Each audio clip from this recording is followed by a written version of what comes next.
সবাই ধোকা খেয়ে ভালো আছেন তো? মানে মোচার। না বাবা, আজকে আর ধোকা খাওয়াচ্ছি না। আজকে মোচার চিংড়ি খাওয়াচ্ছি, তা না হলে তো আপনারা আমাকে পছন্দই করবেন না। চলুন তাহলে নুন হলুদ মাখানো চিংড়িগুলো ভেজে নিই।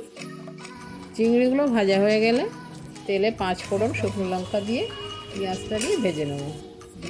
তেজপাতা ফেলে ছোট করে কেটে রাখা আলু নুন দিয়ে ভেজে নেব। আলু ভাজতে ভাজতে একটা পেস্ট বানিয়ে নেব। পেস্টটা আদা রসুন কাঁচা লঙ্কা পেঁয়াজ আর টমেটো দিয়ে বানিয়েছি। আলু ভাজা হয়ে গেলে ওই পেস্টটা দিয়ে নাড়তে থাকবো। তেল ছেড়ে এলে গুঁড়ো মশলাটা দিয়ে দেব। ধনে জিরে হলুদ আর গুঁড়ো লঙ্কা। কষা হয়ে গেলে আগে থেকে ভেজে রাখা চিংড়িগুলো দিয়ে দেব।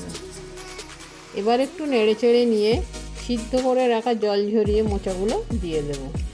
মোচার ধোকার ভিডিও না দেখে থাকলে এই ভিডিওতে লিংক দিয়ে দিয়েছি, দেখতে পারেন।